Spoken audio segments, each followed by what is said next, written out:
વિદ્યાર્થી મિત્રો, હું વિરલ પટેલ આજે તમને હું ધોરણ 12 ચેપ્ટર નંબર 1 વિદ્યુત ભાર અને વિદ્યુત ક્ષેત્રની અંદર વિદ્યુત ડાયપોલ વિશે માહિતી આપીશ, જે અહીં આપણે જોઈશું. તો વિદ્યુત ડાયપોલ એટલે શું?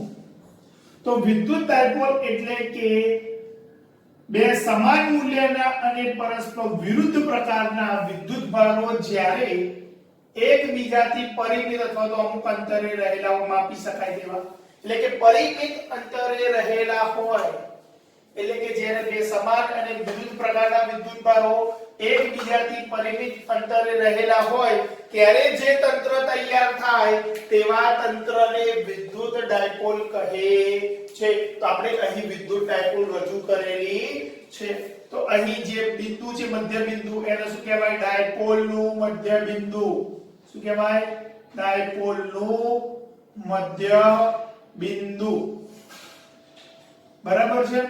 હવે અહીંયા આગળ આપણે જોઈશું કે વિદ્યુત ડાયપોલ, એમાં ડાયપોલ ની દિશા કઈ તરફ હોય? તો વિદ્યુત ડાયપોલ માં ડાયપોલ મોમેન્ટ ની દિશા હંમેશા -q થી +q તરફ હોય. ડાયરેક્શન કઈ તરફ હોય? -q વિદ્યુત ભાર થી +q વિદ્યુત ભાર. એટલે કે વિદ્યુત ડાયપોલ ની જે દિશા છે એ ઋણ થી કઈ તરફ હોય છે? ધન તરફ. જે વિદ્યુત ક્ષેત્ર તદ્દન કેવું છે? વિરુદ્ધ છે. વિદ્યુત ક્ષેત્ર ધન માંથી ઉદ્ભવે ઋણ માં અંત પામી ધન થી કઈ તરફ હતું? ઋણ તરફ. જ્યારે ડાયપોલ મોમેન્ટ એટલે કે વિદ્યુત ડાયપોલ ની જે દિશા છે કઈ છે? ઋણ થી ધન તરફ. અને આ જે ડાયપોલ છે એ ડાયપોલ ને પોતાની શું હોય? Dipole moment. તો ડાયપોલ મોમેન્ટ શું છે? તો ડાયપોલ મોમેન્ટ એને આપણે p દ્વારા દર્શાવવામાં આવે છે. p બરાબર 2a q. 2a શું છે? પરિમિત અંતર, અને q શું છે? વિદ્યુત ભાર. એટલે કે ડાયપોલ મોમેન્ટ ને 2aq દ્વારા દર્શાવવામાં આવે છે. p બરાબર શું છે? 2aq. જ્યાં એને દિશા દર્શાવી હોય તો p કેપ તરીકે આપણે જો એની દિશા દર્શાવીએ તો p કેપ કઈ તરફ હોય? ઋણ થી કઈ તરફ હશે? ધન વિદ્યુત ભાર તરફ હોય છે. એટલે કે ડાયપોલ ની મોમેન્ટ ની દિશા, એટલે ડાયપોલ ની દિશા હંમેશા કઈ હોય છે? ઋણ થી ધન તરફ. તો આપણે અહીં ડાયપોલ મોમેન્ટ ની દિશા જોઈ, તો અહીં આપણે બંને વિદ્યુત ભારો જોઈને મનમાં એક ખ્યાલ આવે. ખ્યાલ એવો કે પ્લસ વિદ્યુત ભાર છે, બીજો માઈનસ વિદ્યુત ભાર છે. એટલે કે ડાયપોલ મોમેન્ટ નો પરનો કુલ વિદ્યુત ભાર શૂન્ય હોય, માટે વિદ્યુત ક્ષેત્ર શૂન્ય થવું જોઈએ. પરંતુ અહીં એવું હોતું નથી. કેમ? કારણ કે અહીં બંને વિદ્યુત ભારો સમાન અને પરસ્પર વિરુદ્ધ પ્રકારના છે, એટલે તંત્રનો કુલ વિદ્યુત ભાર શૂન્ય એ સાચું છે. પરંતુ વિદ્યુત ક્ષેત્ર શૂન્ય હોય નહીં, કારણ કે બંને વિદ્યુત ભારો એકબીજાથી અમુક અંતરે રહેલા છે. એટલે થોડું ઘણું વિદ્યુત ક્ષેત્ર બાકી રહી જાય છે. સંપૂર્ણ વિદ્યુત ક્ષેત્ર નાબૂદ થતું નથી. તો આ છે આપણી વિદ્યુત ડાયપોલ. હવે વિદ્યુત ડાયપોલ છે એને આપણે બિંદુ ડાયપોલમાં કન્વર્ટ કરવી છે. તો વિદ્યુત ડાયપોલને બિંદુ ડાયપોલમાં કન્વર્ટ કરવું હોય તો આ જે અંતર છે 2a, એ 2a અંતર લગભગ 0 તરફ જતું હોવું છે. એટલે કે 2a ટેન્ડ્સ ટુ 0 હોવું જોઈએ. એટલે કે જે અંતર છે લગભગ 2a ટેન્ડ્સ ટુ 0 અને વિદ્યુત ભાર અનંત હોય. કેવું હોય? વિદ્યુત ભાર કઈ તરફ જતો હોય? ઇન્ફિનિટ. તો આ ત્યારે એટલે q ઇન્ફિનિટી હોય અને અંતર કેવું હોય? લગભગ 0. તો ત્યારે જે તંત્ર તૈયાર થાય, જે ડાયપોલ તૈયાર થાય, એ જે ડાયપોલ છે એ ડાયપોલને આપણે કહીએ છીએ બિંદુ ડાયપોલ. શું કહીએ છીએ? બિંદુ ડાયપોલ. તો આપણે અહીં ડાયપોલ વિશે માહિતી મેળવી. હવે આ ડાયપોલની અક્ષ ઉપર અને વિષુવ રેખા પર આપણે અહીં વિદ્યુત ક્ષેત્ર જોઈએ.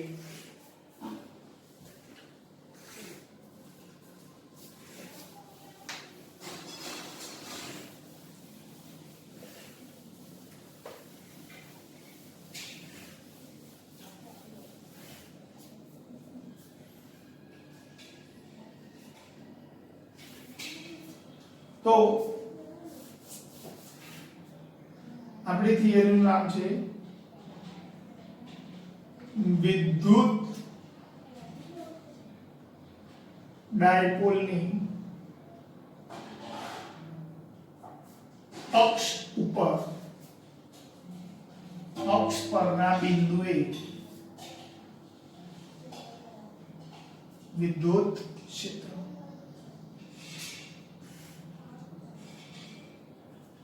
આપણી થિયરી છે વિદ્યુત ડાયપોલની અક્ષ પરના બિંદુએ શું શોધવાનું છે? વિદ્યુત ક્ષેત્ર.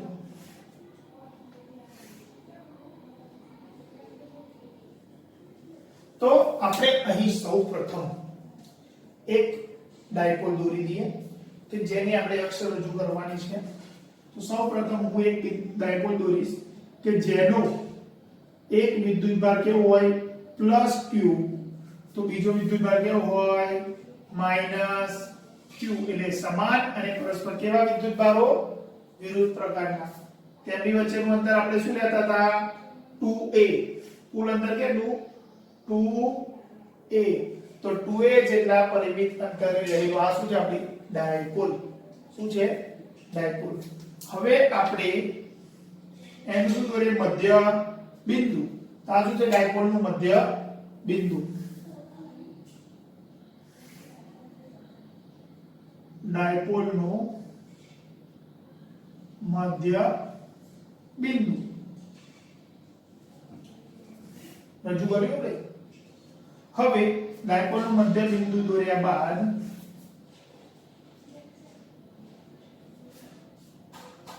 અહીંથી અહીં સુધીનું અંતર કેટલું થાય? a જેટલું. તે જ રીતે આ અંતર કેટલું થાય?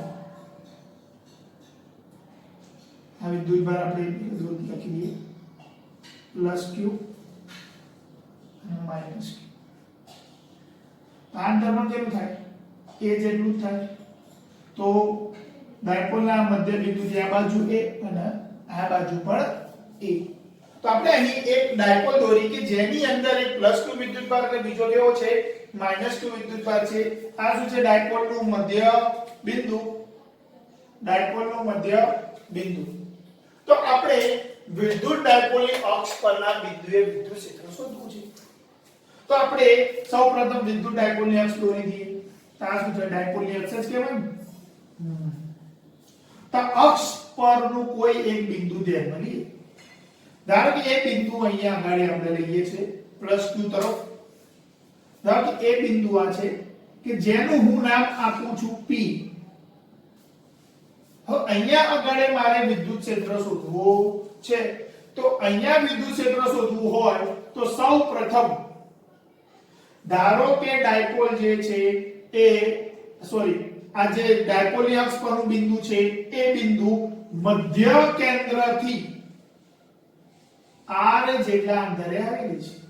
સપોઝ ધારો કે r x જે લેવલે છે તો ધારો કે ડાયપોલની અક્ષ પરનું બિંદુ એ ડાયપોલના મધ્ય બિંદુથી કેટલા અંતરે આવેલું છે? r અંતરે આવેલું છે. તો આપણે જાણીએ છીએ તો +q વિદ્યુતભારથી અંતર કેટલું થાય? જો આટલું r હોય, આ r હોય, આ a હોય, તો આ શું થાય? r - a થાય કે ના થાય? થાય. આપણું શું છે? આનું મૂલ્ય કેટલું આવ્યું? r - a થાય. તો એ જ રીતે -q વિદ્યુતભારથી બિંદુ P નું જે અંતર છે એ કેટલું થશે? -q વિદ્યુતભારથી બિંદુ P નું અંતર r અને a તો શું થશે? r + a થયું. હવે આપણે ડાયપોલ મોમેન્ટ હોય તો એની દિશા કઈ તરફ હશે? ઋણથી કઈ તરફ? ધન તરફ. એટલે આપણે અહીંયા આમ દર્શાવી દઈએ ડાયપોલ મોમેન્ટની દિશા કઈ તરફ છે? આ તરફ. કઈ દિશા? ડાયપોલ મોમેન્ટની દિશા ઋણથી કઈ તરફ છે? ધન તરફ છે. હવે આપણે બિંદુ P પાસે વિદ્યુત ક્ષેત્ર શોધવું છે. તો એના માટે આપણે જાણીએ છીએ તે અનુસાર સંપાતપણાનો સિદ્ધાંત બધાને ખબર જ છે ભાઈ. સંપાતપણાનો સિદ્ધાંત કે કોઈ એક બિંદુએ વિદ્યુત ક્ષેત્ર હોય તો જેટલા વિદ્યુતભાર હોય એ વિદ્યુતભાર એટલે બિંદુ પર લાગતા વિદ્યુત ક્ષેત્રનો શું કરીશું? આપણે સદિશ સરવાળો. તો આપણે +q વિદ્યુતભાર દ્વારા આના પર લાગતું વિદ્યુત ક્ષેત્ર માઈનસ q વિદ્યુત ભાર દ્વારા પણ આના પર લાગતું વિદ્યુત ક્ષેત્ર એટલે કે ડાયપોલની અક્ષ પરના વિદ્યુતમાં ઉદ્ભવતું વિદ્યુત ક્ષેત્ર મળી જાય. તો આપણે લખી દઈએ તો ડાયપોલની અક્ષ પરના બિંદુએ વિદ્યુત ક્ષેત્ર અક્ષ પરનું બિંદુ એ વિદ્યુત ક્ષેત્ર કયું બિંદુ છે અક્ષ પરનું બિંદુ P અક્ષ પરના બિંદુ P પાસે વિદ્યુત ક્ષેત્ર શોધીએ તે વિદ્યુત ક્ષેત્ર E બરાબર પ્લસ q વિદ્યુત ભાર દ્વારા આના પર લાગતું વિદ્યુત ક્ષેત્ર કે જેને આપણે નામ આપીએ E પ્લસ માઈનસ q વિદ્યુત ભાર દ્વારા આના પર લાગતું વિદ્યુત ક્ષેત્ર કે જેને આપણે નામ આપીએ E માઈનસ. સમીકરણ 1 જ્યાં E પ્લસ એટલે શું પ્લસ q વિદ્યુત ભારને કારણે પ્લસ q વિદ્યુત ભારને કારણે પ્લસ q વિદ્યુત ભારને કારણે બિંદુ P પાસે વિદ્યુત ક્ષેત્ર થયું કેટલું થશે E પ્લસ તો E પ્લસ બરાબર કે વિદ્યુત ભાર કેટલો તો q અપોન વિદ્યુત ક્ષેત્ર સૂત્ર જાણીએ છીએ કે q અપોન r સ્ક્વેર અંતરનો વર્ગ તો k વિદ્યુત ભાર કેટલો છે પ્લસ q અંતર કેટલું છે r માઈનસ a તો r માઈનસ a એનો શું થશે સ્ક્વેર. આપણે અહીંયા ડાયપોલ મોમેન્ટ p કેપ દો લખી દઈએ. શું લખીએ ડાયપોલ મોમેન્ટ p કેપ. તો અહીંયા આગળ તમે જોશો તો પ્લસ q થી વિદ્યુત ક્ષેત્ર કઈ તરફ હોય માઈનસ q તરફ ડાયપોલ કઈ તરફ આ તરફ ડાયપોલ નું દિશા કઈ તરફ છે આ તરફનો વિદ્યુત ક્ષેત્ર કઈ છે વિરુદ્ધ દિશામાં બરાબર છે. તો હવે આના માટે પ્લસ q માટે આપણે વિદ્યુત ક્ષેત્ર શોધી કાઢ્યું તો આ જ રીતે માઈનસ q માટે શોધીએ તો માઈનસ q વિદ્યુત ભારને કારણે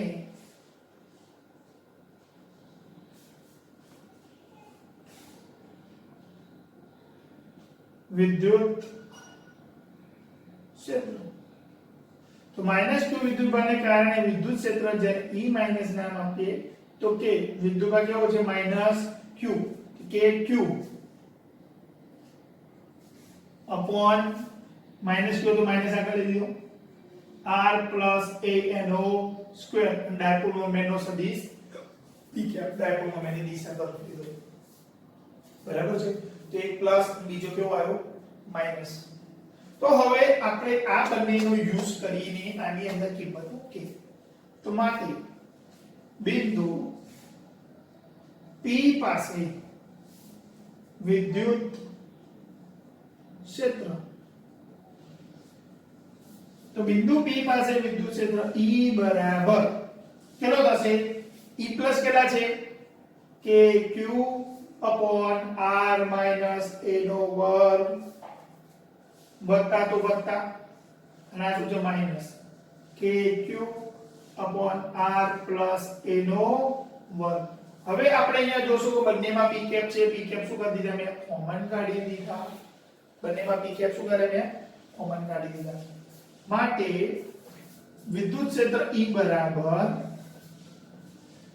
kq કોમન કાઢી દઈએ આપણે k ની કિંમત k q કોમન કરી લો કૌંસમાં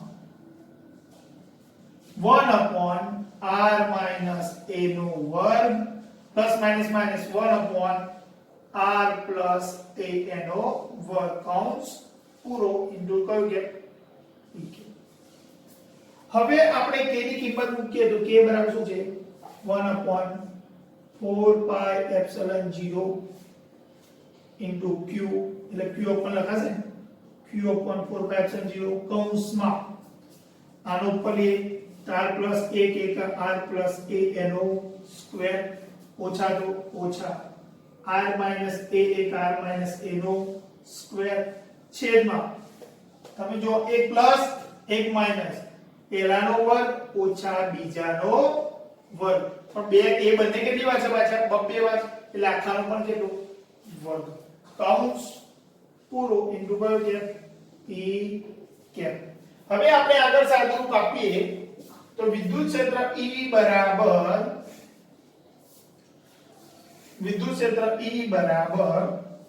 શું થશે? Q upon 4 pi epsilon 0.